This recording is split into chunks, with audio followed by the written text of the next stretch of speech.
See love, hear love, speak love, everyone loves Lulu.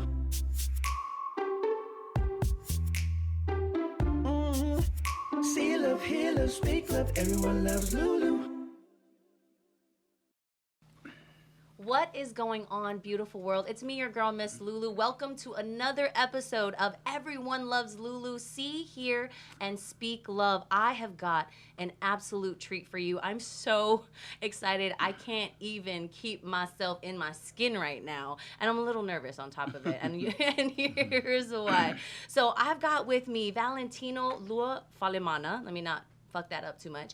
And then aka KT and Peter Afemata, also known as Pimp. And we'll definitely get into that. But the main purpose that we're here today is to introduce a brand new movement. And literally, it's in the name, a new organization called FOU Movement. So Faux in Samoan is new. Is the word for new, but it's an acronym for Fatasinga o Uso, which is the gathering of brothers. And I've got the masterminds behind and in front and all over that movement to with us today to talk about it. How are you guys doing today?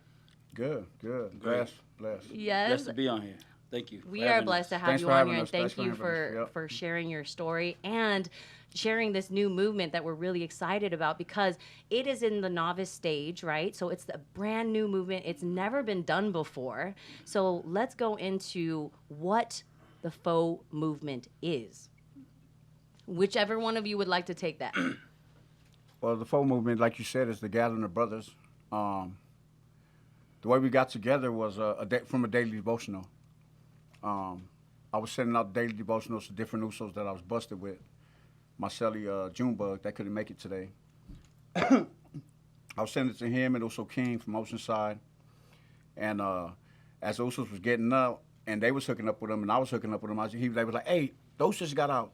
Here's his number. Then I was sending them the daily devotional, and I'm sitting there one day, and I'm looking at my phone. I was like, let me just put all these dudes on the same wire. Oh. So I put them all on the same wire, and everybody ended up knowing each other through the system, through prison. Okay. You know, so.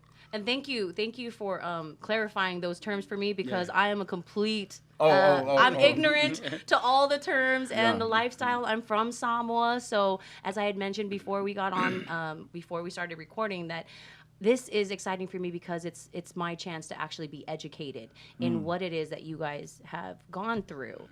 Because even though I'm Samoan and I come from Samoa, when I moved to the States and met up with my cousins and family members who went into the gang lifestyle, I felt so removed in the sense of I didn't understand, right? So this is our chance, or my chance at least, to get it straight from the horse's mouth. So it was really awesome. Right. That part. Okay, so that's how it started. So that's how it started. And then, I was just sending the daily devotionals out. And then as a collective group, I think like February, right? Correct. February or March, we just like, man, we need to do something different for our peoples out here. You know, all the damage that we did in the streets, man, we need to repair some of that damage. Wow. So that's how this came about.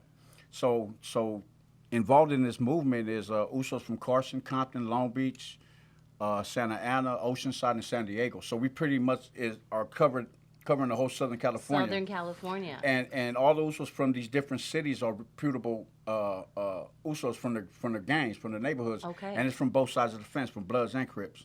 Wow. You know, so this never been done. You know, and we're just looking to reach out to the youngsters, man, and show them. Because, you know, when you come out here, like, let me share something with you. So those was on the table. A couple of us on the table was shooting at each other in the past. Oh, in the past. I was like, in the first Faux movement meeting? Like, dang. No. In the past. In the Wow. past. Okay. And for us to come together, it can only be God can make that happen, man. Absolutely. You know what I mean? So. I mean, our founder for Island Block Network and Island Block Radio, Joe Sav, I could feel the passion from him when he was talking about, like, I didn't think I would see this in my lifetime. So that really put it really made it just so apparent what a big deal this is. Correct. You know, even for me who doesn't understand what this actually means, just hearing that from somebody who's lived their whole lives knowing this and being around it, and then saying like, you don't understand, like these people are trying to shoot at each other all the time. They don't even speak words. They're mortal enemies to the nth degree of what the word means, and they're actually able to share a devotional. You know, that's incredible. And you know what? You know, we're just trying to teach the Usos out here, the youngsters out here, that, you know, I just shared what they were trying to shoot at each other, right, out here on the streets. And then when you get busted and you go to the penitentiary, you go to prison, and you end up on the same yard, and now you're depending on each other to watch each other's back, and you learn how to love each other. So we're just trying to show the youngsters out here that's still gangbanging and all in the BS out here that you ain't got to go to prison to learn how to love your Usos. You can love them right here on this yard out here, this freedom yard. So, you know, all we can do is just share our experience, strength, and hope. And what's good about it is that we've been through it. Yes. You know, we didn't go to school. We didn't watch a movie. This ain't scripted. You know, everything is straight from the hip. You know what I mean? So that's one of the strong points that this movement has. You know, and like I said, we're based from San Diego to L.A. You know what I mean? And it's, like I said, it's a bunch of representables from different neighborhoods, man. Ain't no just like no fuddy-duddy Mark Buster ass dudes, you know what I mean? You're gonna have to translate that for me later on. But it does not sound good. So all those to sum all them words up right there, man, a punk. Okay, got it. You know, ain't no I understand very well. Yeah, ain't no punks on this table. They're actually really reputable in their gangs. Their gangs, yeah. Okay. You know, and like I said, there's Bloods and Crips, Long Beach, Carson, you know, all up and down. But yeah, so you know, we're just trying to put our heads together and see what we can do to bring peace for the youngsters. Just give them a new mindset. That is beautiful. You know, so who actually came up with Faux? You know, the actual word or the acronym? The big homie Giz. Okay. So Giz came up. You know, we was making all.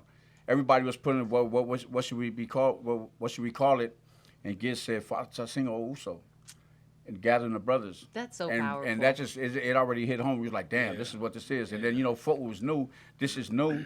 You know, I know a lot of people have been waiting for something like this to happen.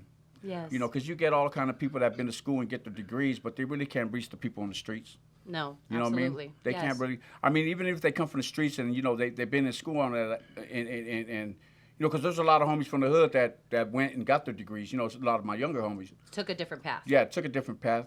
So for them to come back and try to reach out into the streets from what they learned, you know, from their experiences, they're not it ain't relatable. Really, so that's all we're doing, man. And like you said, it's what I found out, at least in the short amount of time when I do come around reformed gang members, right, is that there's still that sense of loyalty that is so strong. And so I completely understand when you say that somebody that's educated, no matter if you grew up in the city and you saw, or your family members were in it, you still can't quite connect to those because there's still that sense of loyalty, right? Yeah.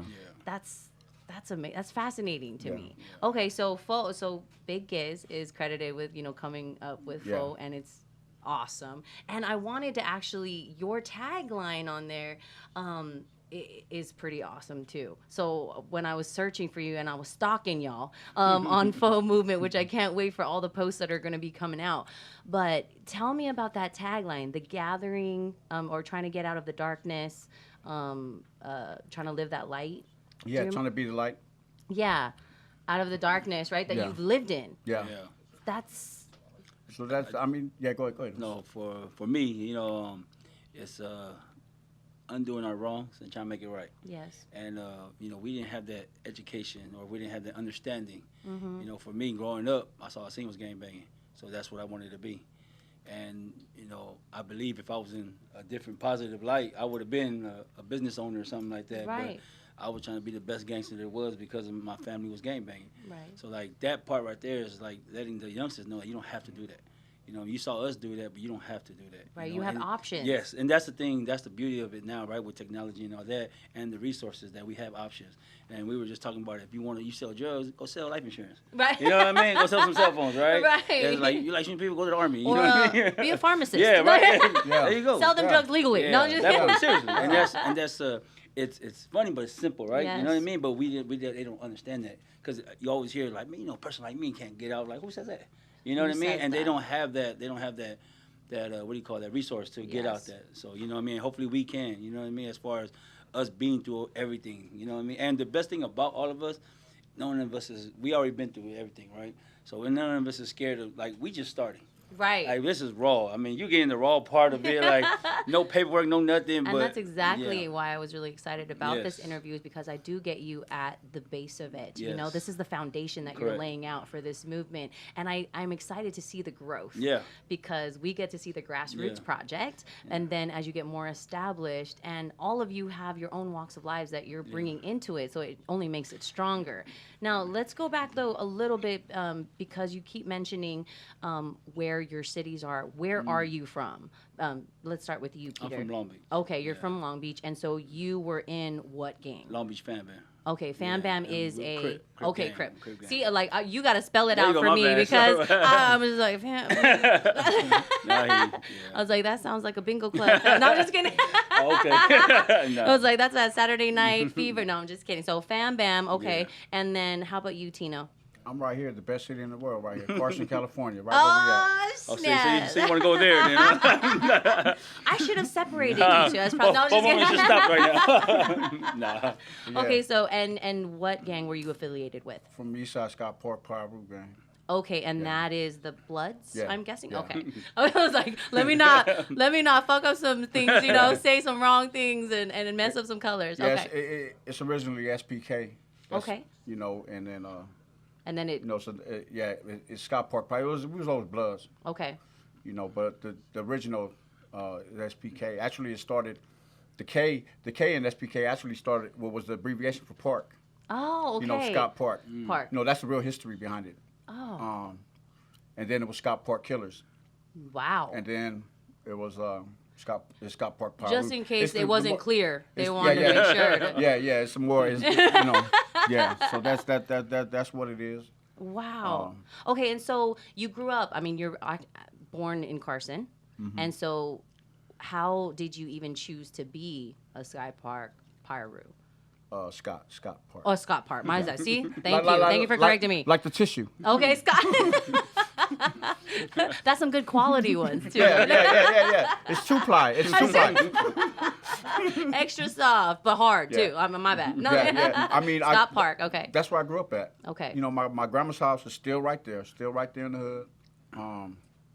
And my dad's side of the family is one of the first Samoan families to come to LA, come to California from Samoa. Wow. So my grandparents was the first generation Samoans to come from Samoa. Oh, awesome. And so they come and they stayed in San Pedro, then stayed in Carson with Auntie Daisy. And then they acquired their own house right here where it's still here today. Oh, that's amazing. Even before I was born in, well, I'm 21, so I was born. I was gonna say with some tax. Yeah, what's that? Yeah, I was, you know, I'm born in 73, and they had the house that way before then. It's still there. Wow. You know, still in the same house. So. Okay. And so when did you start actually getting into the life? Well, I started getting in trouble when I was 9 years old. Wow. Started Yeah. really young. You were an overachiever. Yeah, Started really young. I was an entrepreneur so early. You know what I mean? You were, definitely grown for your age. Yeah, so, you know, I started getting in trouble with the law when I was 9. I started going in and out of jail when I was 15. Wow. Yeah. So in actual jail or with like in correctional facilities? Yeah, I was in juvenile hall. Okay. 15. What do you remember at 9 years old what you got in trouble for? It was just vandalism, Okay. stuff like that, breaking into school, messing everything up, and things like that. Just, you know, things that stupid kids do. Yeah. But, yeah, and then, you know, I mean, I didn't go to jail, but, you know, I would be behind the cop car. They would take me to my grandma's house, and I would get beat up. And then next day, it'd be that same thing over. I'd take me to grandma's house. Well, look at your grandson is, you know. Doing it again. So Yeah. they knew your grandma and Yeah. Okay, in yeah. the city. Yeah. Wow. Well, my mom, Okay. you know. And, yeah, and then I graduated from juvenile hall, and I started going to the county jail. From county jail, I graduated and started going to prison. Wow. And when did you first go to prison? I went to prison late. I went to prison when I was 28, my first time. I was 28, and then And I kept going in and out. What's the longest amount of time that you were in prison? 6 years. 6 years. Yeah. Wow. And I only went for a gun. I only went for a 2.5. The judge just sentenced me to 2 at 85. That means 85% of your time. Okay. And I ended up doing 6 years. I caught my first strike in prison. Oh. and I ended up doing 6 years. So. Okay. And then I just got out from that in 2012. And from 2012 to the present time right now is the longest time I've been out of jail at one time since I was 15 years old. Wow. Yeah, so. So from 2012 till now. Yeah. So that's amazing. And how about you, Peter? I want to get into your gang names or your other nicknames, because obviously your government names are Valentino and Peter, but I keep hearing your other names, you know, as I introduced earlier, KT. How does that come about? Well, the K stands for kind Tino these days. Oh, not to be mistaken for Killer Tino. Got it. Yeah, you know. Kind Tino. But you know, our past doesn't define us as long as we continue to let it refine us. You know Amen. what I mean? So that's what the K stands for these days, man. Kind Tino, man. Okay. But yeah, and that's, T is just for Tino. Yeah. Yeah. Okay. But that's what it was. Killer T. Killer T. Yeah, Awesome. Killer okay. And your nickname, sir, is Pimp. Correct. Okay. Not Pimps with an S. It's like just Pimp. Okay, Yeah, just just singular. And how did you get that nickname? That name was actually a funny story to it. So, you know, I went to Long Beach Poly High School. And when they have UCLA, they have these Polynesian, what do you call it? Poly nights? Where they bring the high schools. Oh, okay, So okay. I forgot, like fun, big function, right? Okay. That the college, the PI from UCLA would bring all the high schools together for the PIs of Awesome. high Yes, school. yes. And I was a freshman, and I remember my cousins from the other high school, girl cousins, will come up, and they're like 5 of them that came up to say hi to me. And they're pretty. Oh, And so all my friends were like, "Oh man, Pimp and P, Pimp and P." Oh, Yeah. and that's how it And kind of that's- stuck. That's how that name kind of stuck. And they kept calling me that every day at high school, man. It was like Pimp and P, Pimp and P. So it just stuck with me like that. And so then they just shortened it and just got straight to the point and just called you Pimp. Yeah, correct. I love it. That part. That's the funny part. I can't wait until the end of this interview, and I hope you guys come up for a nickname for me. There you go. know what We I mean? got So you. I can be at least a little bit legit There you go. in the streets. Okay, so let's hear a little bit about your story. You grew up in Long Beach. Well, I grew up in Long Beach, but born and raised in Paramount, and I'm raised in Compton. Oh, okay. Right? I'm born and raised in Paramount, and my family's all from Compton. And then my parents moved out to Long Beach. That's when I went to school out there in Long Beach. And that's you when became- that's yeah, when Long I Beach started Poly? hanging out at Long Beach Poly. Okay. Went there all my 4 years, and that's when I became from Long Beach Fan Bam. And it was just one of those things where like you hang out with the people and you started to get in trouble with them, you know, or like you said, the loyalty part. Yes. Like they get into it, you get into it. You know what Yeah. I mean? I wasn't from it, but because I hang around with them, then I would be a part of it. And it was all fighting. It was like, man, like that was my thing growing up, was always fighting. You wouldn't say no to a fight. I always, like, for some reason, the biggest thing for me is respect. And when someone felt, and it'd be like a small thing, right? Like me and my friend They was just talking- look at you yeah, sideways? that part. And it was just a little look, and I'm like, what you looking at? And then I learned this when I went to anger management class, but like how it was the environment, right? How I grew up. That if someone disrespected you, have to punch him. Yes. But, you know, he changed my whole mindset when I went to anger management class. So, you know, but going to high school, you know, being around my friends, came from that hood, and just growing up and just gangbanging after that. And I was one of those guys that I'm going to push the line. You know what I mean? I'm going to, like, for instance, us in Long Beach, SOS is the bigger gang. So we were like the minor leagues, and they were the major leagues, right? And like, you were trying to... I was trying to make a name for us. Yeah. You know what I mean? And they was always like, man, I've never heard of you guys. You know what I mean? I was like, what? You're going to hear about me now. Exactly. That's where I came in and tried to make a name for our neighborhood. You know, like it started off as a high school. You know what I mean? As a high school clique. And then we, like, my generation made it as a gang. You know what I mean? And that's where we took it to another level. So. And did you ever go in and out of Yes. correctional facilities? I never went to prison. I Okay. just went to county jail. Okay. But the most time I ever did was 6 months. Oh, wow. Yeah. And In county jail? Correct. Yeah. Jeez. And I heard it's. I mean, obviously it's rough in prison, Yeah. but also county jail is no yes. fun either. No, I heard. I mean, I never been to prison, but It's worse than the county yeah. jail. I mean, just because there's no program, Oh. and you're always wondering what's gonna happen. You know, like when you go to prison, you have a program. You know what I mean? You're set. Yes. But in county, you're like you're going back and forth to court, not knowing. You know what I mean? Not What knowing. Yeah. So that's like limbo right Yes, there. You're in yes. purgatory, trying to figure There out you where go. you're trying to go. because at the time, me and my brother was fighting 2 years. You know what I mean? And they ended up giving us 1 year, and then we did time. I mean, we did half of that. So, Right. yeah. Okay. So you didn't actually transition into Yeah, prison. yeah, correct. Wow. And so then when Tino, when you went into prison, does the lifestyle stop when you're in prison? Pertaining to what? Like to the gangs? Like, do you still kind of carry your colors, or do you still carry that mentality when you're in prison, when you're in and out of prison? No, well, for the Usos is different. It's up to you who you want to roll with, Blood or Crip, or you can still flame your rag, or you can run with your Usos. Okay. I just chose to run with the Usos. You know what I mean? And so it didn't matter what gang you're from. No. You just okay. No, because my cellie in Corcoran is Junebug. He's from Park Village, Compton Crip. Okay.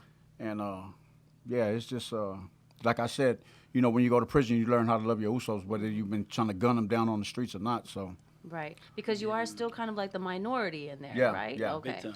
And If so you got to choose your own at that Yeah. point. So if you're not black, Mexican, or white, you're labeled as the O, as the other. Oh, So Samoans, Tongans, Filipinos, Asians, Cambodians. they all became others. We're all others, and we all run together in the Okay. penitentiary. So them are our brothers too, Oh, So Oh, okay, and then so that's my next question. The Faux movement is mainly consisted of Samoans, Yeah. Samoan men. all Samoans. Okay, all Samoan men. What are you seeing as far as the future of the Faux movement? Like, what are you seeing yourself add other Polynesians in there? Are you welcoming? Or are you Yes. just making sure that it's just Samoan? No. Well, see, our main focus was our people. Okay. Was our Samoan Yes. people. And then as soon as we get our shit together, Yes. and then we can start reaching out to the other folks, Mm-hmm. like Tokos and all the Asians. Yes. But we can't go and help anybody else if we can't fix home first. Yeah. Absolutely. So that's it. But yeah, our borders are not closed, man. We trying to reach everybody. We just trying to function out here like we function in the penitentiary. You know what I mean? The same love. We trying to teach it out here, man. So I know that it's gonna be a lot of work, man. We got our work cut out for us, man. But with God, as long as we go with God and keep Him at the forefront, anything is possible. Yes. So. Amen to that. What is your mission statement for Faux Movement? Oh, I read it. But no, of course. Go ahead. No, definitely. I mean, when you We're think still of, working in progress. Yeah, Right? Yeah, and that's why yeah. I'm so excited that we get to discover and explore this together. What do you think of? I mean, I know we've kind of touched on it, but what do you think of when you think of Faux Movement in a simpler way? Unity and peace, and just coming together as brothers, right? And that's with everyone. But we have the one thing we all said: let's take care of each other first, and then we'll reach out to others. Right. And that's me personally, I got messages from Tongans, you know what I mean? Saying, man, I love what you guys are doing. Like, count me in. Yeah, you know what I mean? They're like, well, let us get it together, and you guys get y'all together, and we're going to come together. Oh, that's So awesome. that's the beauty of that part. But How many members do you have in Faux Movement right now? 20. There's 20 of us. Okay, 20 solid 20. Solid 20. Reputable guys, Yeah. right? And so all of them are in the Reformed sense, Yeah. right? Yes. They've been Yeah. in and out of, okay. Yeah. And then you had we had touched on it a little bit, and I would love for you to share your story, Tino, about you being sober, your sobriety. Oh, right yeah, now, yeah. and your walk with addiction. Yeah. So like I said, I've been in and out of jail, in and out of prison. But I was getting high when I was 16 years old. I started getting high. So high as in weed, or I just was drinking. Yeah, you was drinking at like 12, 13, smoking cigarettes, and then 16 I got introduced to meth. Wow. And it started as a weekend thing. I'm snorting it, and I feel good. Like, damn, I can drink till Monday now. I can drink till Tuesday. And I can stay up. And the only time that, and then I started just using more. I was selling some of it. Pretty much I was selling a lot of it, and I started using a lot of it. And then the only time that I stop using is like when I get busted. So I go in, I clean out, and I get back out, and I'm buff, and I'm feeling myself, and then, I'm cool. I'm going to see my parole, and then my parole start tripping, and I make that an excuse for me to go back and get high. All right, well, catch me if you can. And I'm gone, and I'm just in traffic. So,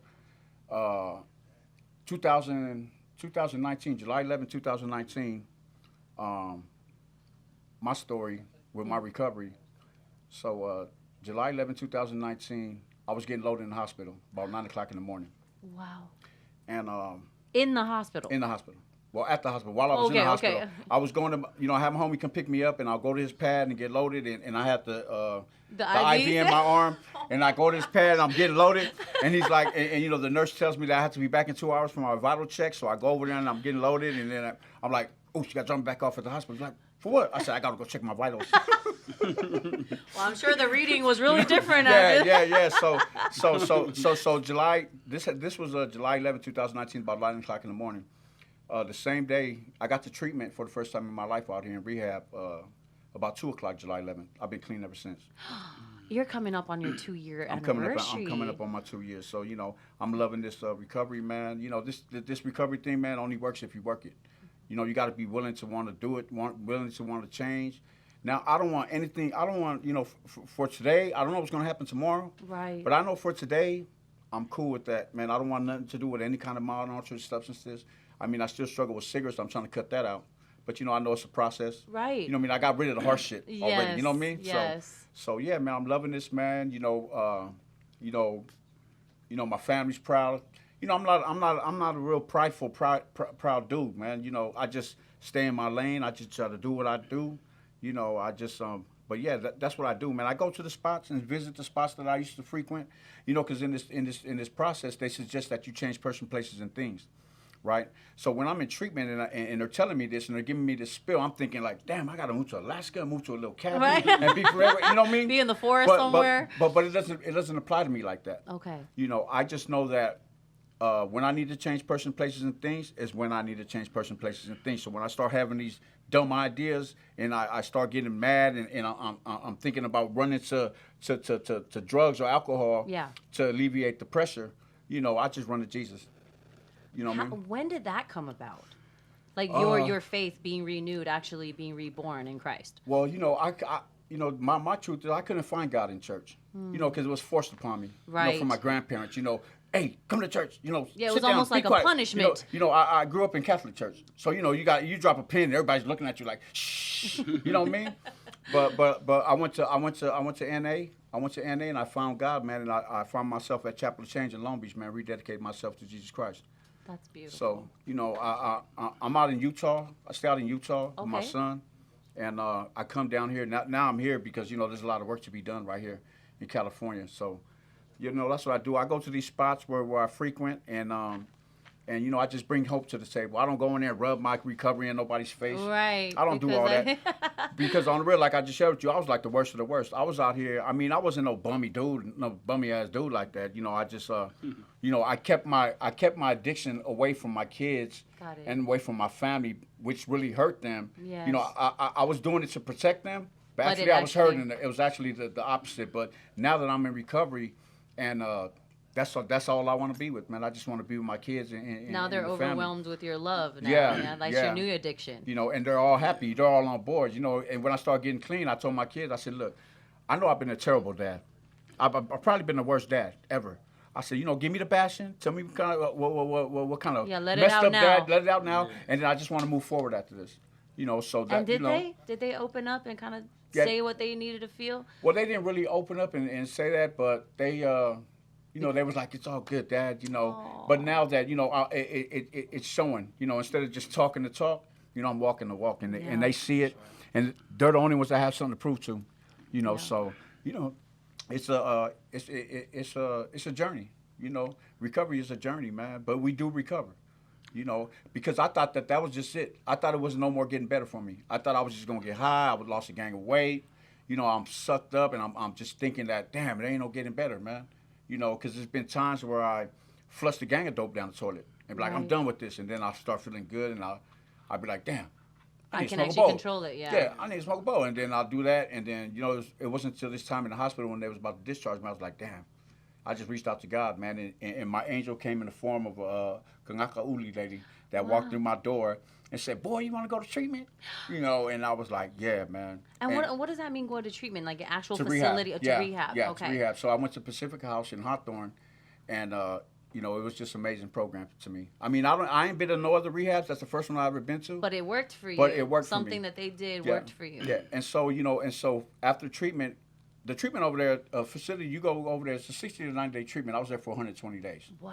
And then I went to the sober living for 6 months after that. And you know, it was all God, man. And I just, I'm still clean today, man. One day at a time, man. tight. I mean, I don't know if I'm going to wake up tomorrow and feel like getting high. I don't know. I don't worry about it. In the Bible, it says tomorrow's sufficient for its own problems. You know what I mean? Just live for today. So that's all I do. Yes. I just live for today, man. And like I said, I don't be rubbing my recovery in people's faces and like that. But I just bring hope to the table. Because I was at one point where I was pushing one of them wheelchairs around. You know the wheelchairs you sit on when you get tired? Yeah, I was at one point pushing that around. Now when people see me now and I just mob up in the house, they be like, Tina, what the hey, what's up? I mean, what's up? You know, You're extra skipping into the room. Yeah, You're like, who is this guy? They're not looking at me, be like, damn, is she gonna take my money? You know what I mean? Is he gonna take my money? Is she gonna jack? You know, I just walk in the house and jack everybody. Everybody put everything on the table. You know what I mean? And just take it back. All right. Keep your dope. I don't need your dope. Right, you know what I I'm mean? good. I'm good. Yeah, but you know, but now when I see them, man, you know, it's just all different. They're like, damn, man, you really changed, huh? I said, man. Today, yeah, I'm still God, going. yeah, God changed me, man. You know. And that's amazing that you can really put that out there. I mean, in the sense of it is a moment by moment, not even like a day by day. It's like a second by second choice and challenge that you go through every single moment to make sure that, you know, you carry through with what your new goal is, which is really your family is at the forefront. Yeah. You know, and God, obviously. Yeah. Wow. And now with this movement. Yeah. Faux Movement. Because, you know, I share bits and pieces of my journey, my recovery journey on Facebook. I don't do that for no attaboy. I don't do it for no pat on the back. I don't give a fuck about none of that. Right. You know what I mean? But I do it because it keeps me accountable. You know, because I pretty much kept myself, all the way 100 growing up. Yes. You know, I knew Joe Sabb. Joe Sabb, I used to walk him to his kindergarten class when he used to come to the Lower Street Elementary. He was a kindergartner? Yeah, he was a kindergarten. Yeah, he was in kindergarten. He'll tell you, you know, that's one thing that I ain't a liar. I heard he's a badass kid, too. Was he a badass kid? He was a little handsome nigga, Oh, there goes his head. He's already got a big head, so, you know, come on. So, I mean, you know, I do that. I post bits and pieces of my journey on Facebook because, you know, growing up, man, I kept it 100. And you know what you see is what you get. Yeah. You know when you see me on Facebook and I'm over here and I'm bullshitting around and I'm chopping it up. You know when you see me in traffic, you ain't gonna get the dude that you ain't gonna get Tino that's his jaws twitching. I don't want to look at you in the eye. You know what you see is what you get. Yeah. You're gonna get the same. You know whatever you see, whatever when I'm on their social media or whatever. Man, what you see is what you get, man. That's just when I meet you in traffic, you're gonna get the same Tino, man. It ain't no front. It ain't no front. That's what I'm trying to say. It ain't no front, man. Right, because it's kind tea now. Yes. You know, the KT is the kind tea. What about you, Peter? As far as my walk with God, came in 2019. And, man, you know, it all started when we was drinking at Crystal Park Casino with my brother Fees, right? And we was drinking. The legend himself, living legend himself. My brother, shout out to my brother, man. And I knew this was God telling me because he don't remember the conversation. So that was for me, right? So me and him drinking, and I asked him one time, I said, bro, you believe in God? And he says, I believe whatever my mother believes in.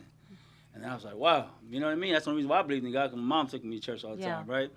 So, and I was going through it at the time, you know what I mean, with just everything in life, you know. And I remember grabbing me a bottle of Hennessy going to my mom's gravesite. My mom passed away in 2012, so it's 2019. I'm sorry. And I'm just drinking, right? I'm just drinking. All I could hear in my mom's voice, go back to church.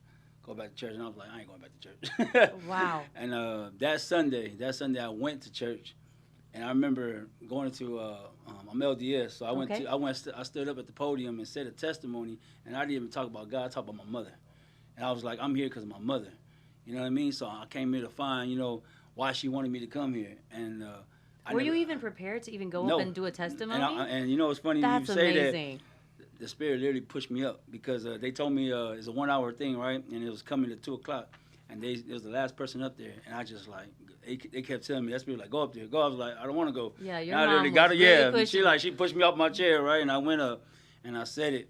And after I said my testimony, every old lady come, oh, you're going to be a bishop. You're going to be a bishop. And I was like, I wasn't even talking about God or nothing. I was talking about my mother because that's how special she was to me in my heart, you know. And after that, I never looked back. That was in 2019 of December. Wow. And I just kept, and I had this urge, kept going back, learning about God, learning about everything that Christ did on earth, you know what I mean? And then I was just like, it kind of like was getting to me. It was kind of getting to me. And, you know, when in 2020, You know, yeah. You know, Your angel now. yeah. Yeah, who's June there 11, with mom. June 11, man. My 11-year-old boy, you know what I mean, passed away. You know, and the way it happened too was it made me drop down to my knees and be like, what the heck happened? I thought I was doing everything right. I stopped drinking. I stopped doing everything bad. And I came back to you. And all I could hear him say is, now go testify about me. So that's why I'm trying to tell you I'm here to glorify him. That was the deal. When my son passed away, I made a deal with him. I said, you take care of my wife and my children, I'm going to glorify you every day. So that's why I go on social media, like he said, bear my testimony. And I don't care. I'm not doing it for, nobody. Right, but, right. you know what I mean? And when people say, man, you inspiring, I said, man, that's the deal I made with him. To keep my wife and kids, sane, right? That's the only reason why I'm here talking to you, or else I'll be out there doing stupid stuff, Right. And I got to actually see you and your beautiful wife Bree in Samoa Correct. in 2019 Correct. before you actually made that commitment in Correct. December. We were there in August. What was it? August, September, Yeah. right? Yes. Out in Samoa.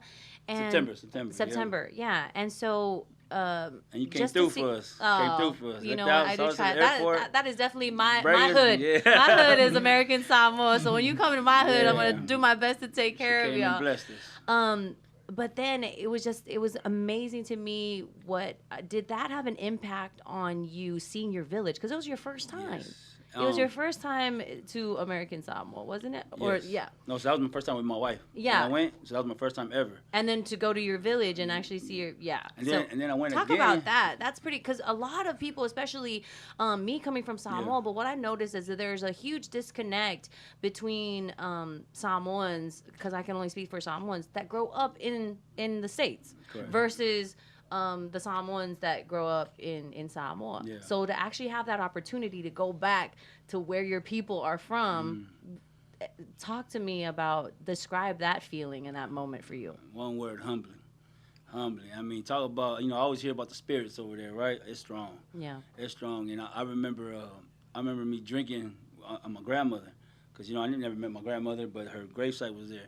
I just remember me drinking right there, and the dog saw me, right? The dog saw me, but they didn't do nothing for like 30 minutes. Then it just started barking.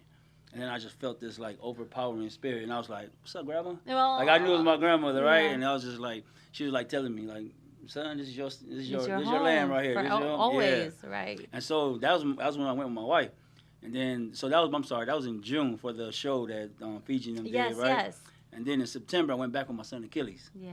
And then when me and him was there, there's a special moment that I saw is that, you saw more, right? Bunch of straight dogs out there, right? Barking at everyone that They're the comes by worst, words, bro. right?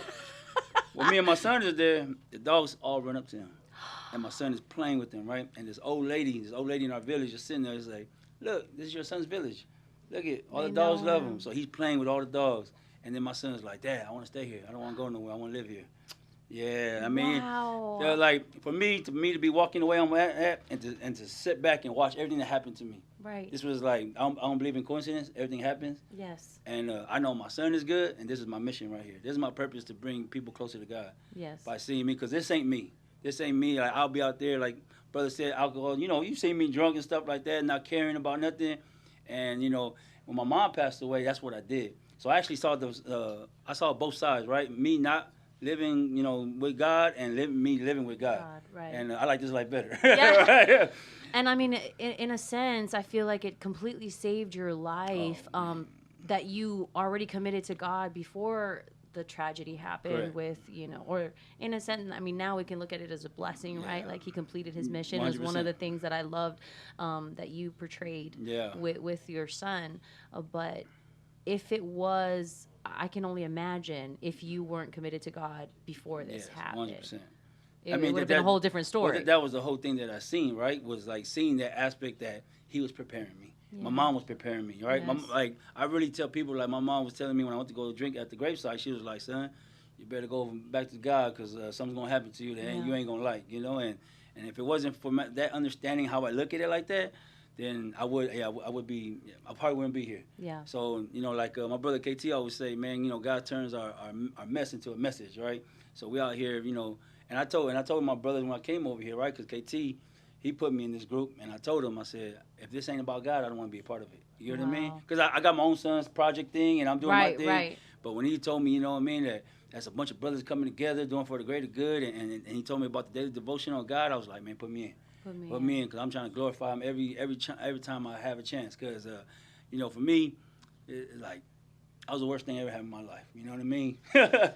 And, Dude, I mean, absolutely. As a parent, you Yeah. can only imagine, right? Yeah. You feel, and I feel like both of you can relate to that. It's like you start to think about. You can't help but blame yourself in a lot of the things, because then you start to think about how you lived your life prior to that, or even during when they were around, and it's like you can't like in the Bible, right? The sins of the father, the sins of the parent. 100%. Generational curses, yeah. Yes, 100%. generational curses, man. It's true, and it's very hard to break that cycle and to break those generational things, because as in the word itself, it's generations, right?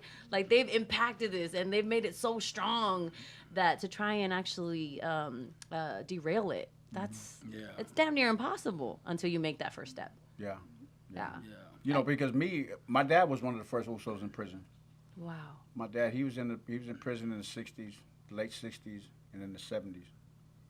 So he, you know, and then generational curse that we're talking about. You and I was see in it. prison. Yeah. But you know, it was a blessing, because I think when my sisters helped me pick up the pieces when they fell apart, and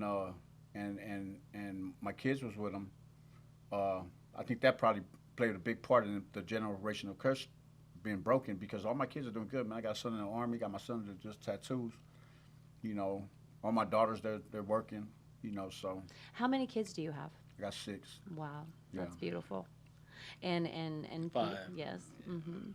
Awesome. Yeah. With a great family. Right. And all the projects that you're doing as well. And so now adding Faux Movement to it. Yeah. That's absolutely magnificent. Now, going back to the Faux Movement, though, we have an event coming up. You guys have an event coming up, right? Talk about that event. Well, first is the May 1st, this Saturday, plate sale, 305 Torrance. West Torrance Boulevard. West Torrance Okay. Boulevard in Carson. Please tell me about the menu, because, you know, you just went straight to my heart right there when you talk about plate sale. Yeah. So, We got barbecue chicken, okay. pork ribs, Pork ribs. and beef sapasui with rice, roll, and water, soda, lumpias, Right. chips. Wow. And $20 only. $20 What? only. Yes, Okay, and where $20. do the proceeds go? What is your goal with this plate sale? What? Yeah, we're trying to acquire a building that we can work with out the youngsters. Okay. You know what I mean? Because you you know, are we- you are a nonprofit organization now. Yeah, well, Right. the paperwork is in the making, but Okay. you know, before that, we got to accumulate some kind of money, some kind of monetary support to get a building, acquire a building. I And think, have a home. and Yes. yeah, and I think you know, by us doing the place sales and us raising our own money to acquire the building, it'll feel like it's more ours. You know, because we work. Absolutely. You have that ownership Yeah, of it. we did the work to get it, Mm-hmm. as opposed to applying for grants. I mean, I don't know nothing about no grants or none of that stuff. You know, this is But all you new to definitely me. know about hitting the pavement and Yeah. like doing Yeah, that yeah. groundwork. Yeah, yeah. Absolutely. So that's what we're trying to do, and yeah, man, we're trying to as soon as the paperwork gets done, if we're blessed, you know, whatever we're blessed with, man, you know.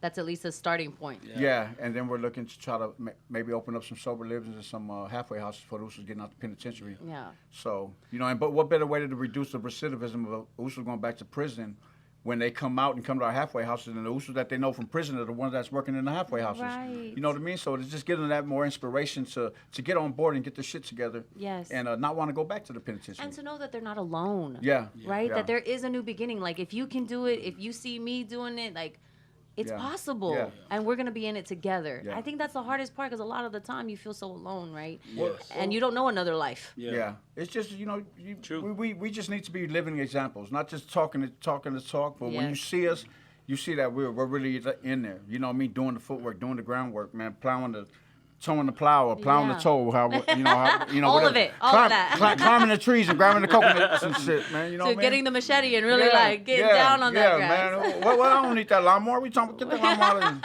just give me the pedal. You know? Right, exactly. You know what I mean? But yeah, so you know that's one thing that we're trying to acquire. Is mainly Is a building, okay. Mainly a location, man, that we can be a beacon of light Mm-hmm. out of. You know what I mean, to the kids, because you can't go to these kids and preach to them and tell them, you know, don't hang out over here. if you ain't got no perks, you know, their response is gonna be like, well, where we gonna go? Where are we gonna go? You know what I mean? Where we gonna go? So It's either here or I'm gonna be a knucklehead somewhere. Yeah. So we gotta give them somewhere to go. All right, but just come hang out over here, man, at the YMCA. We open up a YMCA for the kids. Nice. You know, and like I said, we're focused on our peoples, but you know, our gates are open to anybody, any race that wants help. Yes. You know, man, it doesn't matter. You know. Because like you said, even your angel came in the form of a black woman, you know? At the hospital, just giving you that option of treatment. Yeah. And when she came in, it was like the light was shining behind her. You know what I mean? Like in the movies. Like for real looked like I was like, damn. I was like, for real? You know what I mean? I didn't know then what I know now, but you know, and then I was supposed to go to a treatment in Long Beach, but they didn't have no open beds, and then they had one. She said, well, I got one in Hawthorne. I said, let's go. And I mean, shout out to it worked. Shout out to Pacifica House, man, in Hawthorne. And what's so good is that I ran such a clean program over there that I got a good rapport with them. Oh, so now along you the way, can actually refer. Yeah. So I've been referring Usos. I mean, you know, and some of them leave, and I get upset at first, but I can't base my recovery on their recovery. Right. Everybody has their own process. I mean, you're an anomaly story, honestly, because this is the first treatment. Right, the first treatment house you've ever been to, and here you are, almost 2 years clean. Like, that's incredible. I've known people who have gone into treatments and in and out of treatment. So like, not only are they in and out of jail or prison, but then they're in and out of facilities, like trying to get clean, but yet it's still so hard. But you were actually ready. Yeah. Like that was probably the difference for you. I was just done. I was just done with it, man. I mean, you've been 9 years old. 16 was when you started with actually. Well, see, my mom passed away when I was 16, so I made that as an excuse to get high. You know what I mean? And that's when I was like really in the streets. You know, with the homie Kala. You know, me and him was in the streets. Yes. Let's introduce Kala as well. Government name, so in case you want to stalk him. Nabil Benamor, which is a cool name in itself, but AKA Kala, which is dollar bill. Yeah. All right. So he must have been the accountant in the group. You know what? His name, his handle ain't dollar bill for nothing, man. You know, he's one of the homies from the hood that like was doing the hustling in the streets. He always about his bread. You know what I mean? And so he was already had that entrepreneur mindset. He's been an entrepreneur for a long time. So he's one of those guys that say go sell life insurance. Yeah. I mean, you got to think because he's half Arabian. Oh, that makes sense. That's why the name. I was like, oh, you look like a pharaoh. You know what I mean? Look we have to get our kicks in now before he comes on the microphone and actually stand up for himself. Yeah. But you know, so you know, I use that as an excuse when my mom passed away. You know, when I was 16 years old, I was young. You know, I didn't know no better, and that's when I just started tripping. You know, getting really active in the streets. Yeah. And then. But like he said, right? He said he's an excuse, but I don't think it's an excuse, right? I think that's all we know. Right. Like, you know what I mean? You don't know. So like when my mom passed away, was that bottle at? Was that alcohol at? When no one gave me another option. How do I drown my sorrow? Yes. I don't know how to grieve, so this is the only way I know how to grieve. So now me and my brother, we hold each other accountable. We drown our sorrow with Christ. You know what I mean? Like, what we got to do today? And anytime we have an opportunity like this, we have to take it, right? Yes. We have to come over there and share our testimony. Thank you for the blessings of coming on here and sharing these just gems. You guys are just dropping gems everywhere. Diamonds, man. And in the rough, that's awesome. Yeah. That's why when I told you, oh man, we transparent. That's why, you know, I'm not ashamed about my testimony, about my recovery. I mean, I just shared that I was getting loaded in the hospital the same day I got the treatment. Right. You know, I mean, if that ain't reaching out and helping anybody who's gonna hear this testimony, knowing that you can recover from addiction. Right. Because you know, people that have never been addicted to something. They don't understand. They don't understand that 2 years is a pretty big margin for somebody. 2 years might as well be 20 years. You know what I mean? Yeah. Because you're at, you know, addicts are, you know, some of us get to the point that, you know, we feel like there's no return. It's just that's all bad. You know, this is what it is for the rest of the life, and this is how we're gonna go to the grave. And then when you get to the recovery part, and then it starts working, and you start working your program, and then you get over here, and people like when I was 6 months clean, people were like, damn, you're 6 months? damn, you're a year. And I'll get my little chip, you know, when you Yeah, go to NA yes, meeting, you get your yes. little chip, right? And I should get my chip, and I should floss my chip on my car keys. But now that I'm over a year, now I give it to somebody at the meeting that has less time than me. So I got my 18th-month That's chip when I got something 18 months. So I give it to them, and I'm like, here, man, here's your goal right here, man. So when you get it, then, you know, You can, give like- it back to me. And when you get your 18-month chip, you give it to somebody It's else. like paying it forward. Yeah, now. yeah, you having know, them something to give, look forward give to. him some inspiration. Tap in with him, like my boy Alfie.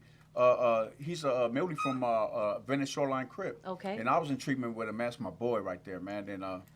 And yeah, we keep each other accountable. You know, I send him the daily devotionals every day. Yeah. And when I slip up, he be like, hey, Where's where my yeah, he like, hey man, what's now up, he's man? keeping you accountable. He's like, where's my devotional, yeah, where's man? my devotional at? You know what I mean? And you know, Alfie, if you ever watch this, man, like your brother, man, he's a G. He's a real G. Alfie, you better watch this, No. okay? You got he's your brother here. You know what? He's a reputable from Venice Shoreline. You know, out that way. And Crip, I went and spoke at his church the other day. Well, not the other day, but like last month. Yeah. He called me on a Friday and said, "Man, I need you to come over here and talk to my church."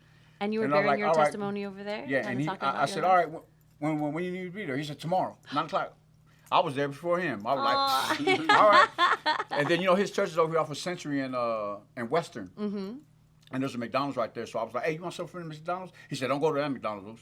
That McDonald's no good." I said, "Man, no weapon formed against me shall prosper, man." You know me. That's what the words say. So Wow. I'm rolling with You're that. rolling with different weapons now. Yeah, I'm rolling Oh. with that because you know I believe that you know if you say you're rolling with God and you're doing all this and you're with God, so if you get a gun, you're taking the power away from God. Right. Yeah. You know what I'm saying? You're saying that God ain't going to protect you because you got a burner on you. Right. You know what I mean? So you know I don't need all that. I don't need none of that. You know what I mean? If it's my time to go, it's my time to go. You know, as God see fit. So. You know, I mean, I'm not trying to say I'm not no bad dude. I'm not trying to be no bad dude or nothing like that. I'm just being me. Right. You know, but yeah, I believe that if somebody is saying that they're with God and Jesus Christ and they do all that and they carry a gun, I mean, you're just taking the power away from your protector, man. Yeah. You're Trying to not trusting you're not in trusting him to actually protect you and do his job. You're not trusting the process. You know what I mean? So that's what it is. And Alfie's the one that told me that. When he told me that, I was like, damn, that's tight. I got to share that one right there. And what were you saying? No, I Pimp? was saying with that said, I'm sober for a year of drinking alcohol. Congratulations. Yeah, you know what I mean? That is awesome. And you didn't see me drinking, you know what I mean? Right? No, I mean we were in Samoa Yeah. together, which is understandable. So it was like your last hurrah Yeah. before you coming home and kind of really, you know, Yeah. buckling down and making that commitment. That's Yeah. amazing. And it's like it seems so long, right? Because of the situation with my son and when my son passed and all the homies came over there with the alcohol and everything. and I All was of them, just they like- had kegs, Yeah, I swear. I said, I'm cool, man. It was like, what? I said, man, like he said, if I'm with God, he's my alcohol now. Yeah. He's my He's my feel yeah, good, he's my everything, coping mechanism, everything. He's my everything. You know what I mean? That's I know he's using me and my brother and as well as the 18 others that's on the table to shed his light. You know what I Yeah. mean? Because this table is brought, you know, forth by God. You know what I Yes. mean? With the daily devotion and all that. And just think about it, right?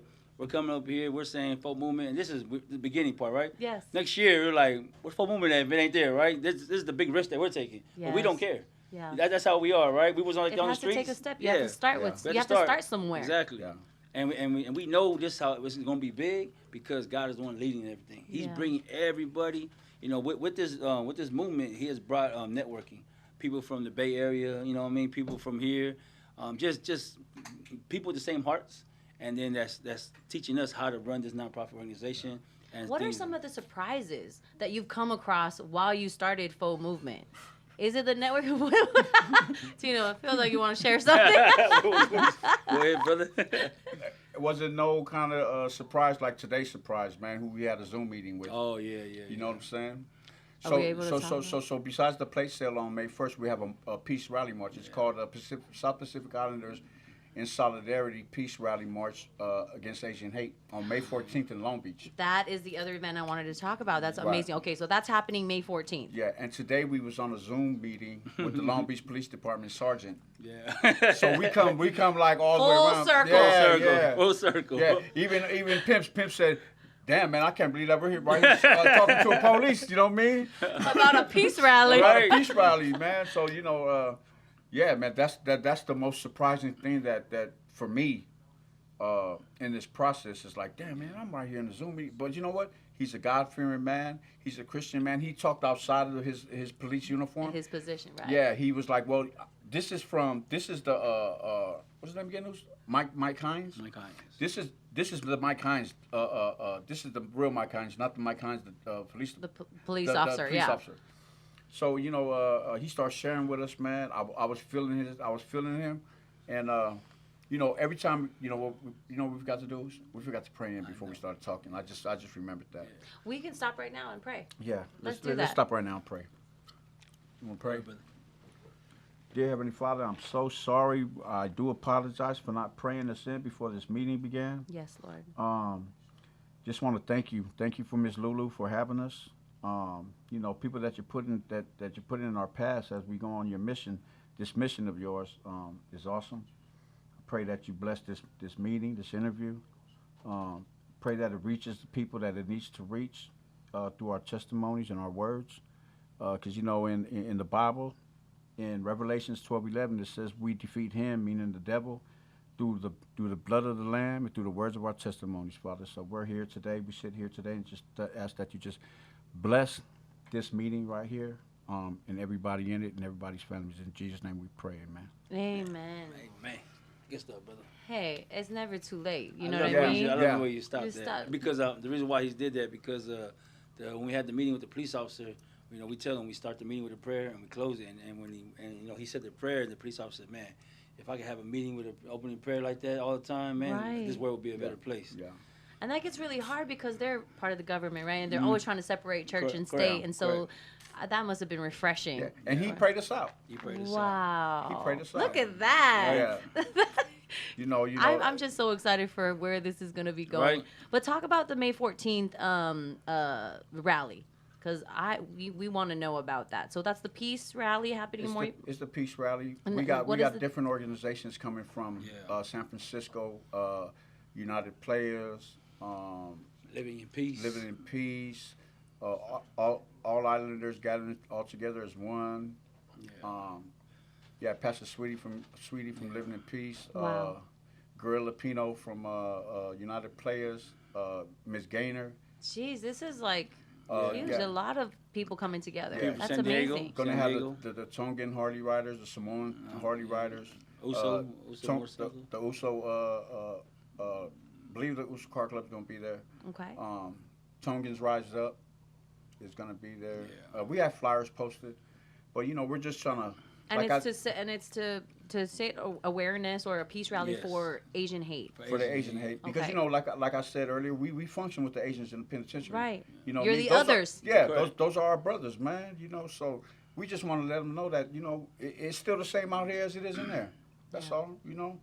I know it's not directed at any young Asians, because I see all the Asian hate that's going on through the media is all older Asians. Yes. But and I don't want this to get political, because it's not political. Yeah. You know what I mean? Our thing is pure at heart. I don't know whatever the media has, their narrative for the Asian hate crimes that's going on, whatever agenda they're pushing, that's not our agenda. Right. Just to let people know, we're just letting them know that we stand in solidarity with them. So we're going to be marching from Marina Green Park to the City Hall. So today was good with the officer, because he was telling us a different route, because they got some stuff going on in that area that will probably interfere with what they got going on. Right. And this You is don't a want to peace get rally. into yes. Yeah. No confrontations Yeah, here. yeah. We Yes. don't want to ruffle no feathers. We just want to do what we're gonna do. It's from 12 to 4. Whoever's out there, man, you want to come and march with us, man? Come march with us, and so that's what we're doing. I Man. think the best part about it is building that relationship with law enforcement, right? Yes.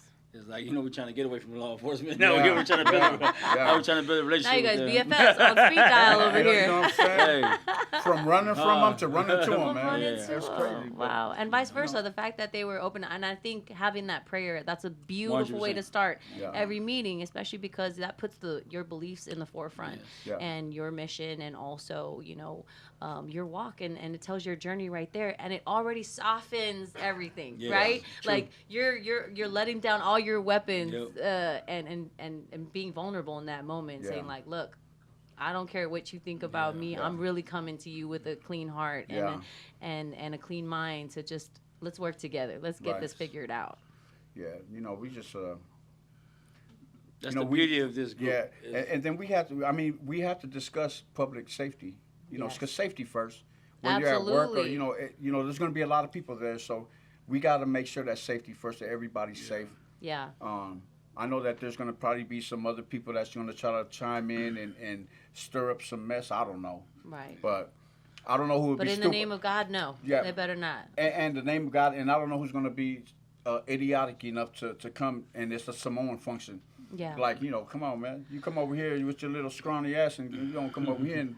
Right. But we ain't trying to go that route. Yes. We're not trying to go that route. I think Island Block's gonna come over there, and we're gonna put like some pangipopo stands There on the you side. go. Make sure we keep the peace. Yeah. It gets kind of hungry There you out there, go. and then that's when attitudes start flying. So we're gonna make sure we have like Yeah. I think me and Joe Sad will be talking about that. Trying to get some stations to kind of diffuse certain things because you can't help what you can't control a lot of the time. Right. And those things, those obstacles present themselves in the craziest of ways. Yeah. And walking the other direction can be really hard, especially when, geez, that was your whole lifestyles for Right. such a long time. Yeah. You don't back down from shit, Yeah. ever. You know Yeah. what I mean? It's That like, part. especially when it comes to respect. Yeah. If you even think that there's like some disrespect in the making, or you being 100 all the time. But any advice or words of wisdom, Pete, you want to give, especially because I want to pause this and bring on our boy Kala, right? Like the accountant, the entrepreneur. Yeah. For me, I'm not a consultant, right? I mean, I'm not a counselor, but I can only share my testimony. And one thing that I realized for me in this world is my peace of mind, right? I didn't travel around the world. I didn't, had my life where I lived good and all that, but my peace of mind is the most important thing. And I think therapy, finding that therapy for yourself to get away from the worldly things. You know what I mean? Because being in a spiritual light, you see how other people are so they're so mad about little things. And I was like, man, you mad about that? But I was like, you were like that one day. You know what I mean? It's like putting up a mirror all of a sudden. So that's where I want to shed light to those people out there. I like to get to know where they came from, because that's where I look back and where I came from, and that's what we was about, right? That's my brother and them was all about respect. But it's like, like that, but not to a point where you gotta do, harm someone. You know what I mean? So that's But it goes both ways now. Yes. You know what I mean? It's just me personally is learning the person now. The individual, where they came from. You really want to get to know them. Me personally, that's why, I love this group, because we're not trying to save the world. That's Jesus did that, right? Yes. We're trying to, one person at a time. I want to know. And you're just trying to save each other first, saving yourself. It's our therapy as well. Yes, it's our therapy. We like he said, it keeps us accountable. So and Latino said, just the example, being that example. Just being an example. I'm gonna lead. I don't care what you're doing. I'm just trying to make sure that I am living my truth and living my moment, and what I'm saying I'm doing, I'm actually doing it. That part, the purpose. That's awesome. So, That's awesome. Okay, I would like to thank you, Pimp, Mr. Afemata, for coming on Everyone Loves Lulu. I'm so excited for this new movement that you're a part of, and it's going to be fantabulous. Yes, it is. So we're going to pause here real quick, and then I'm going to bring on. Thank you for having me. It was a pleasure. It's an absolute pleasure. I can't wait for part 2, 3, 4. I see this going on, longer sessions. Thank you for having us. Thank you, sister. And we're back with Fatasinga Usos, or Faux Movement, and I've got with me another member of Faux Movement, Nabil Benamor, a.k.a. Kala, as we had mentioned earlier in the first part of this interview, that he is kind of the mastermind behind the funds. He was he knew about his money. So how are you today? And thank you so much for being a part of this show and coming on and sharing your story, especially with Faux Movement. You're quite welcome. Thank you for having us and supporting our movement. And in case I didn't know where you're from from Carson. Yeah, I'm from Carson. Same background as my brother Valentino. Same neighborhood. Yeah. And and are you in the same time too as when you got into the lifestyle? Yeah, okay. Basically. Yeah, I started at 9 years old too, following him. Were you born in 73 as well? No. No, okay. See, I'm born in 72. See, he's older. Yeah, I'm born in 72. I'm a year older than Okay. KT. Kaintino. Kaintino. Not to be mistaken with something else. Right? Yeah, So yeah. I want to hear from you, though. How did you get your nickname of Gala? Oh, I was always about my money. If there was a way to make $1, I figured it out, and I just put it into motion. And that was mainly your superpower, your strengths in it. Yeah, that was just, I figured out early in the game as a youngster, like, we're out here taking all these penitentiary chances. I'm going to make it count. Mm-hmm. And I meant, like, money. I'm going to get paid. I'm just Yes. not going to be out here. My 2 main missions was to get my proper game bang on and to make some money. And what does that mean, get your proper gang bang on? Like, earn your stripes, like... Earn my stripes, rep my city, put my name out there, just with the business. Yeah. Wow, and have you been in and out of... Yeah, I started. jail? Yeah, like I started at 9 years old. Juvenile hall, and I'm not talking about going to a station. I'm talking about going to juvenile hall, catching a case, going to court, the whole 9. I mean, I still remember the address for LP. Wow. 9285 East Quill Drive, down in California. State raised. How long were you inside? Oh, off and on, from 9 years old to 24 to I graduated. Went from juvenile hall to the whole system, YA to penitentiary. Mm-hmm. And what was the longest that you spent in prison?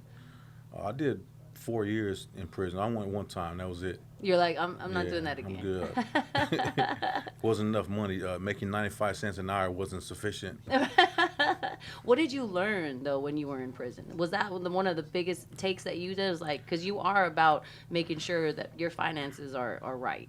I mean, there was a hustle to be found. I figured out a way to make that same money. If he could do it, I could do it. So if he was hustling, I'm gonna watch him. I'm gonna observe him. And you're going to improve on it, probably. Exactly. And I'm going to figure out how to get in where I fit in and muscle him out, and I'm going to make that money. Mm-hmm. But And so when did you kind of stop all that and now being part of FOU Movement? Well, I think I started this FOU movement from the Usos, Tino. He just started with the devotional, you know what I mean? It was just centered on a text, and then it just progressed from there. And then, Tino approached me with it, and he told me, I was like, shoot, man, all I need to hear was, yeah, I'm with that. If it's going to save lives, it's going to turn, I look at it as this is another way for me to undo some of the madness that I did in the streets, make some repairs, if it was repairable. Yeah. And try to give back. Yeah, and when was that? It's like, has it been years since you've been trying to kind of make up? No, I've been out of prison since 1997. Okay. And when I came home, I established myself as a civilian on purpose. I just, my homies, hey, it's good. Yeah, I appreciate I'm home, man. Much aloha Zeus, but, I'm cool. I'm straight.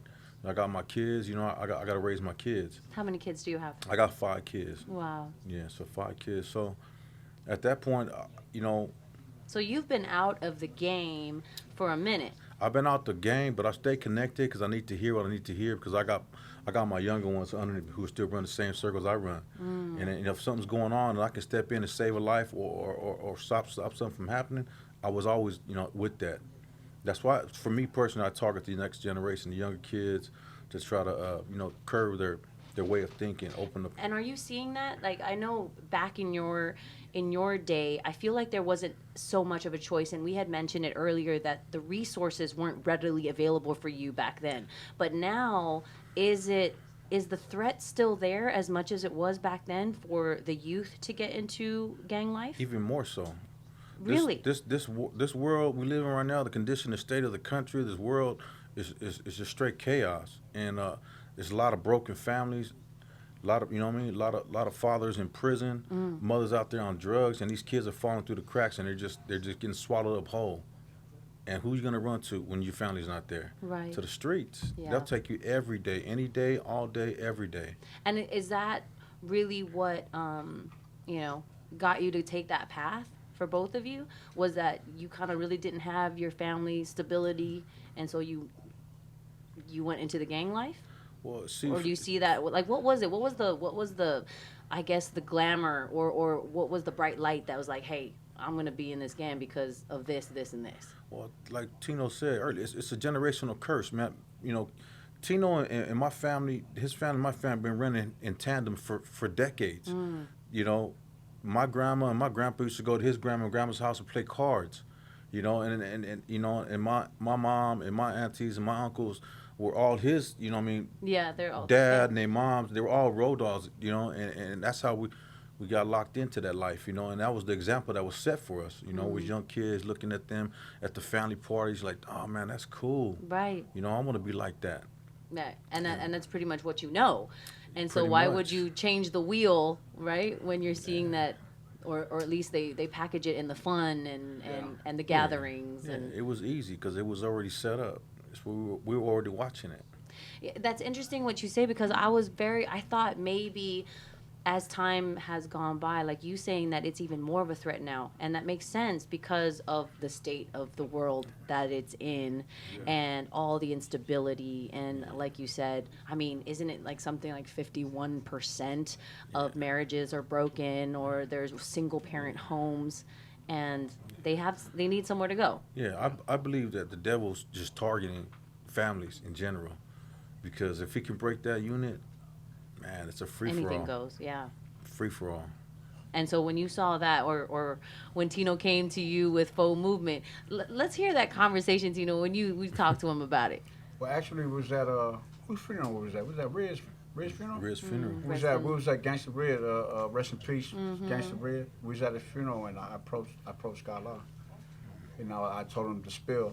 I said, look, this is what I'm trying to push right now. You know, and I gave him the rundown. He was like, "Oh man, I'm with that." You know, because I know those been to the penitentiary. You know, I grew up with Dollar Bill. You know what I mean? Actually, Dollar Bill used to stay with us when we stayed in an apartment in Wilmington. You know what I mean? Yeah. So you know, that's how far back we go. So we have stories that we only know that we clown with each other. You know, you have your inside jokes. inside jokes. You know, but yeah, I approached the Usos because I always known where his head was at. You know, it was always my dude right here, man. You know what I mean? And I knew where his head was at, and you know, so I approached him with it, and he was like, "Man, I'm with it, Usos." So I threw him on the wire, and you know, got to meet the Usos that he didn't know. It was some Usos on the line that he did know, and this is just what it came out to be, man. Wow. I pretty much approached everybody like this, you know what I mean, with this. And then other Usos that I didn't know that was busted with the Usos that I did know, they'll come and be like, hey, man, the Usos got out, and he's with this. He loved what we're doing. And so, I told him, all right, shoot me his number. I put him on the wire. Because, you know, when you make a wire, when we say wire, it's group chat. I kind of discern that. Yeah. So when we say wires group chat, and when you do it on the phone, you can only get 20 people on it. Got it. Okay. Right? So when we capped out at 20, and so then you have to have your own little 20. Yeah. But you know, extended. Everybody on the wire ain't been to the pen. Right. Not all of us, but you know, going to the joint doesn't define you. You know, it's just another experience that you go through to help with the process that we're doing right now. Right. You know what I mean? With what we're getting together. You know. Like my brother Tone. My brother went to Tone. He went to jail. He went to the county jail one time. He was like, I ain't never going back to jail. You know what I mean? I can hear him right now saying that. Like Baby Down. He ain't been to prison. He been to the county jail like Pete. You know what I mean? But they've been out here. Yes. You know what I mean? With their resources out here and the connections out here that can help with this Faux movement. So when we collaborate and put our heads together, then we know what position to play. Right. You know what I'm saying? So that's just what it is, man, and you know. So when you told him about it, he was like, "I'm there." Yeah, he's like, yeah. Put me on the wire. And he hit this wire more than he hit the homie from the hood's wire. Because you know this is. Oh, I'm sorry. You know because I mean we always we hit the homie's wire, but this is this has a purpose. You know what I mean? This has a purpose of reaching out, so we have to stay connected. More so, you know what I mean? Sorry, you know. No, you're fine. You're fine. You know, half the Ravens got big heads. so that's what it was, man. And the Usos with it, and you know. And you're just growing now. So now you got 20 strong, and obviously there's going to be a lot more who are, because your network runs deep. Yeah. Right. And now it's like your generation, especially, they're ready to kind of settle down, right, and kind of move on to the next phase of their life, whatever that is. Hopefully. Yeah, and that's what the hope is. You're right. Yeah. You're I right. mean, you even got Usos coming out the joint, and we can't get them on the wire because we stuck to 20, but we opened up a signal.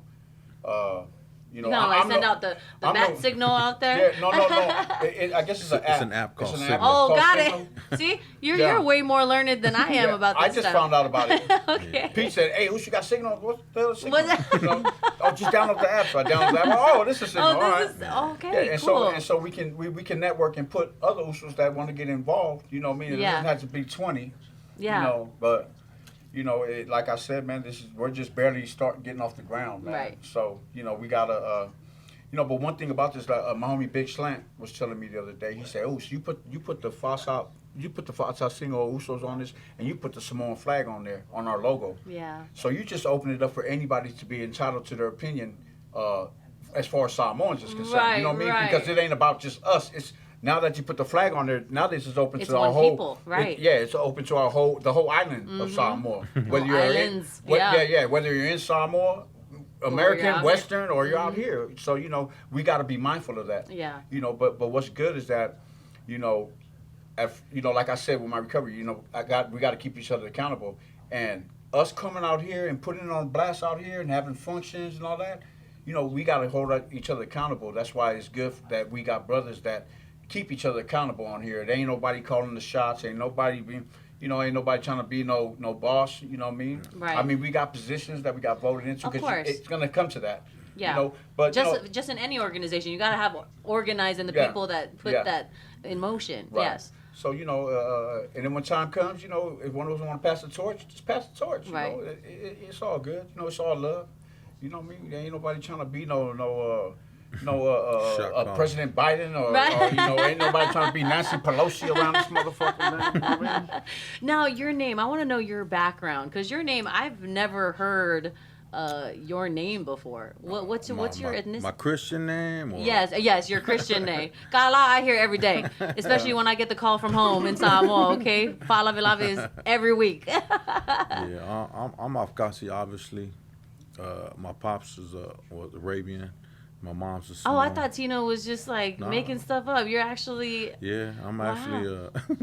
Okay, so your dad is Arabian. Yeah. Okay, Benamor. Yeah, so... Yeah. And does your name mean anything, Nabil? My first name actually means nobility. Wow. Yeah. Royalty. Okay, that's what's up. Yeah, but like I said...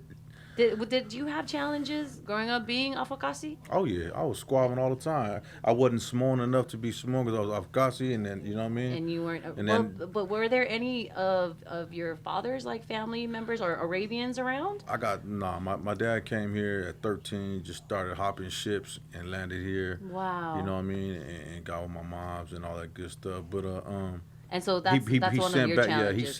He sent back for two of his brothers, younger. He brought them on. They're established. They did well. My pops died in '98, but it's cool. You know what I mean? It's part of life. But my pops, this is where I get my hustle from. My pops was a hustler. That fool. I mean, he came here. He learned Spanish before English.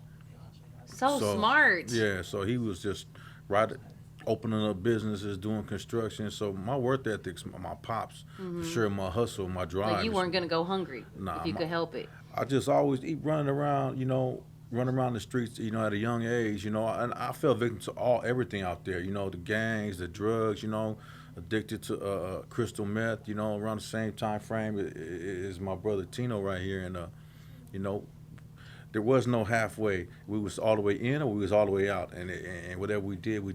We did that. Yeah, 100%. 100. I'm talking and about, some. And I'm not trying to glorify my past in any way, but I mean, right. out there doing that crystal meth, I'm 8 days in a row hallucinating up, no sleep.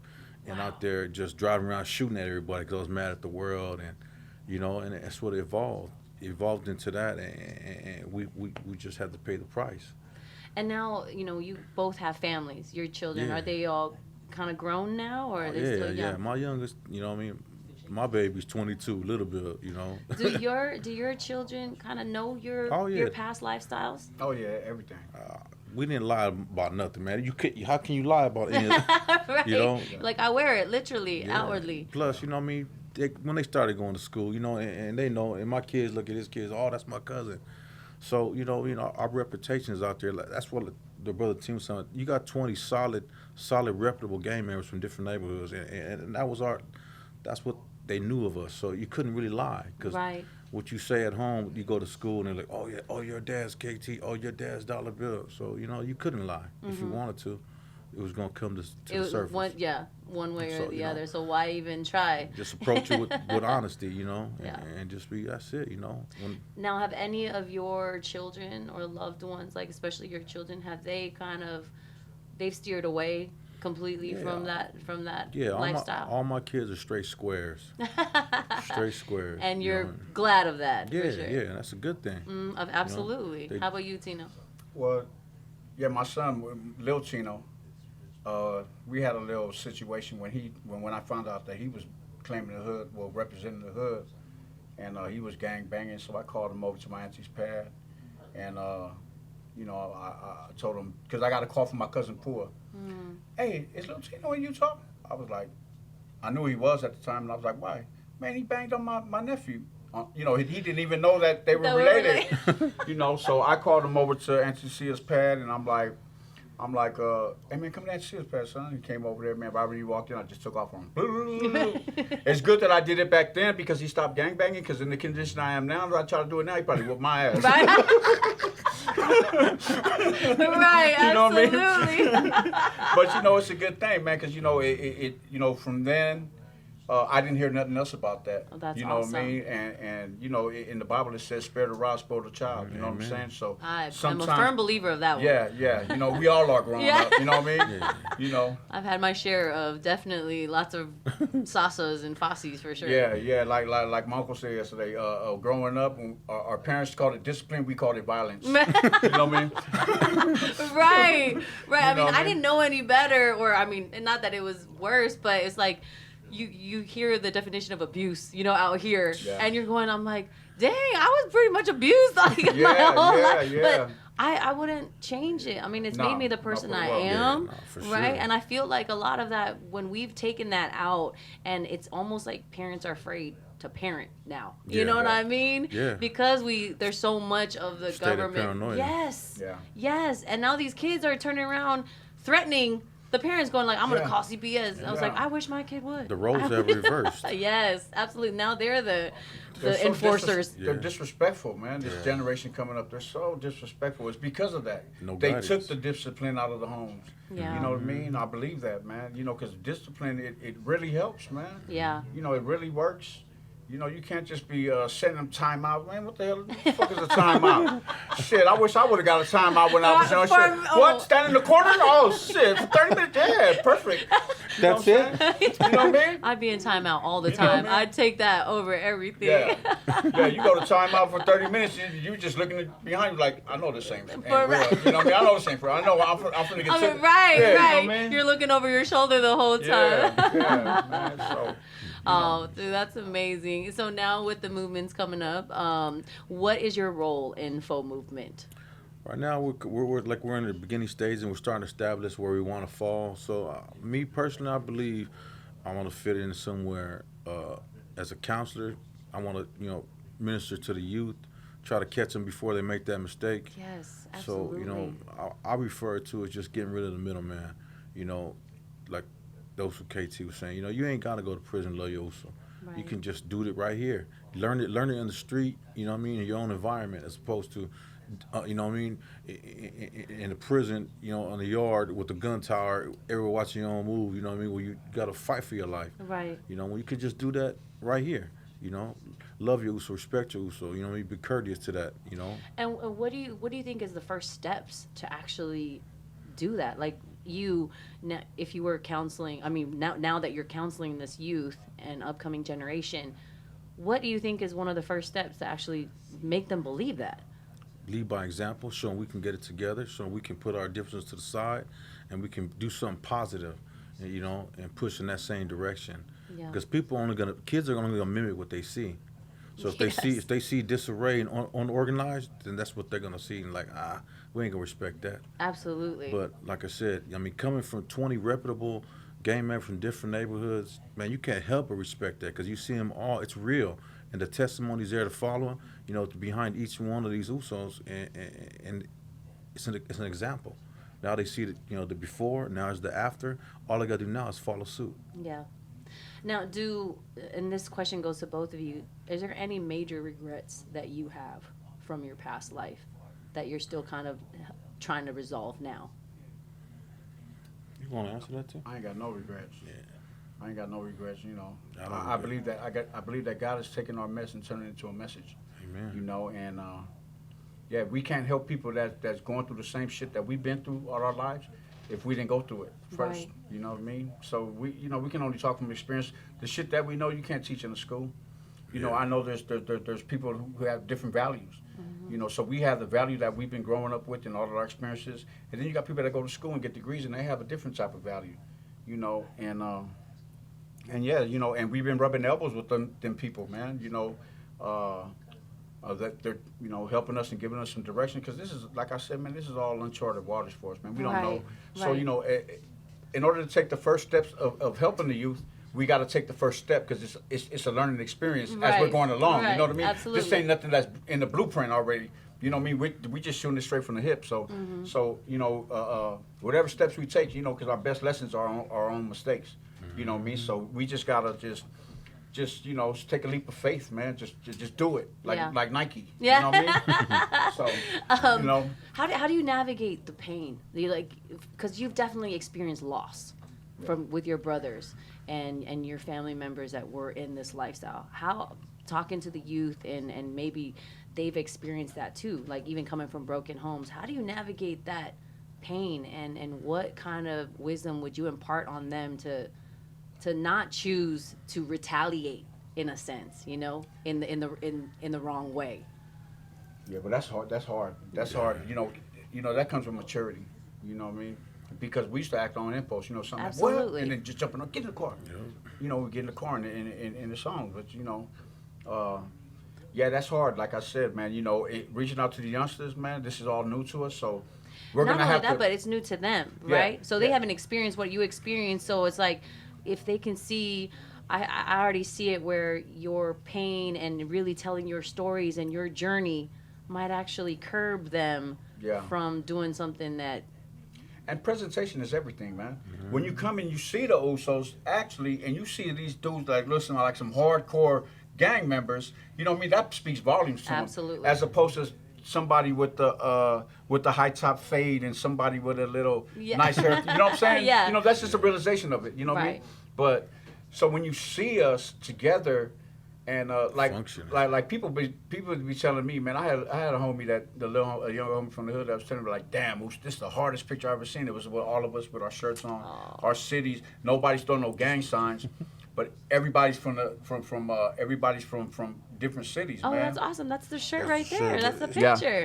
This is the one that he was talking about. I'm talking about. Wow, that's incredible. Yeah, so Wow. and they're like, damn, that speaks volumes right there, man. Because it's never been done. Faux, it's something new. Mm-hmm. And but yeah, so every experience, every corner that we turn, everything, man, is a new experience for us as far as this is concerned. Just like the march. Yeah. Anytime we march down the street deep, we all went to jail. You know what I'm saying? It was like an invitation, right? Lock me up. When we mobbed up the street, like I remember one story when we mobbing up the street in Marbella, and he has a gun on him, and the police pull up, and he go to jail. Thanks, Tino. I'm saying, remember, I can pull stuff that the inside.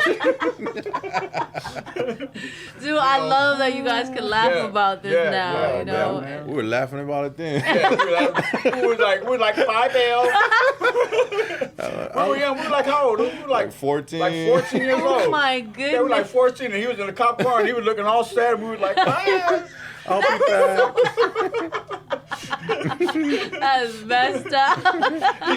He's driving away like, fuck you. Golly oy when I get out. Yeah, but so it's just that's all we can do, man, is share our testimonies, man, and our strength and hope with them. Dude, that's awesome. Yeah. Okay, so leave some words of wisdom for our youth and for definitely the target audience that you want to kind of, really be a part of this Faux movement. Well, first I want to share that to all the addicts out there that's listening, man, we do recover. You know, we do recover, man. You know, even though you think that it's hopeless, as long as you put your best foot forward, man, and give yourself a chance to learn something in treatment. And, you know, when you go to groups and you learn and they teach you something, put something in your toolbox.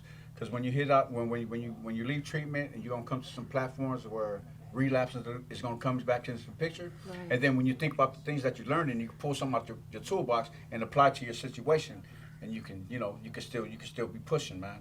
You Definitely. know, like in the Bible, it says, God will not tempt you beyond anything you are capable of enduring, but with every temptation, give you a way of an escape. So anytime these dumbass ideas come into your mind, man, just know that you're being tempted by the devil, and God's allowing it, but he's also giving you a way of escape. So don't focus on the temptation, focus on the escape route. Right. And just keep it pushing. And another thing is that you're a product of your environment. So like I said, I was getting in trouble at 9 years old, and he was going to jail at 9 years old. So obviously, don't hang around with this guy. So the moral of the story is... The moral of the story is that if you hang around with... the other direction from Bill. Yeah. It depends, man. You gonna hang around with some people, man. Hang around with some people that's trying to get somewhere in life, man. Not nobody.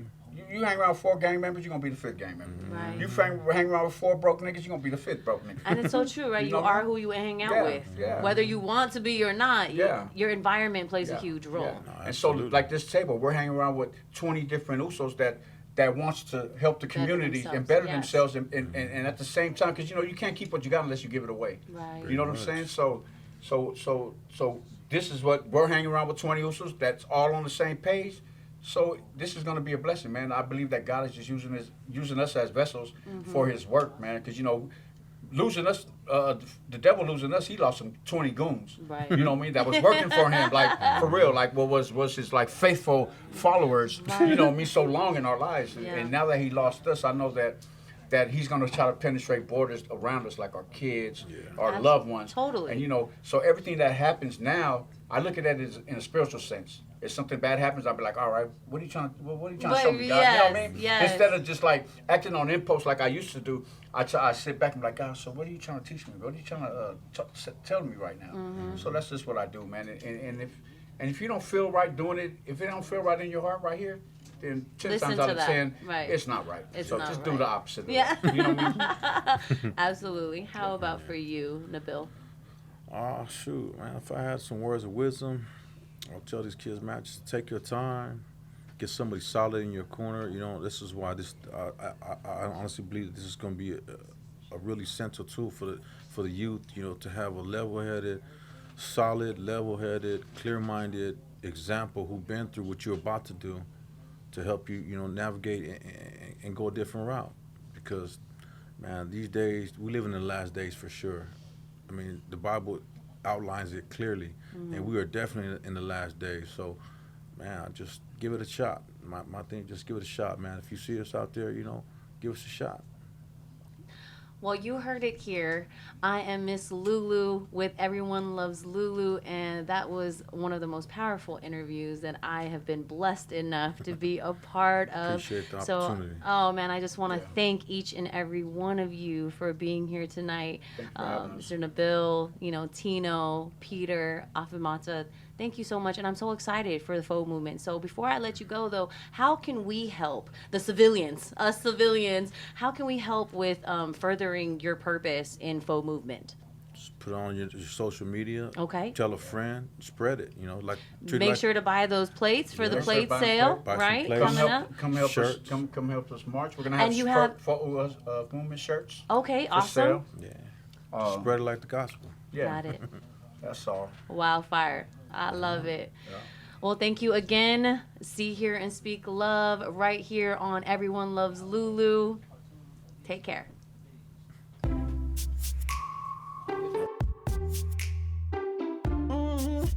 See love, hear love, speak love, everyone loves Lulu.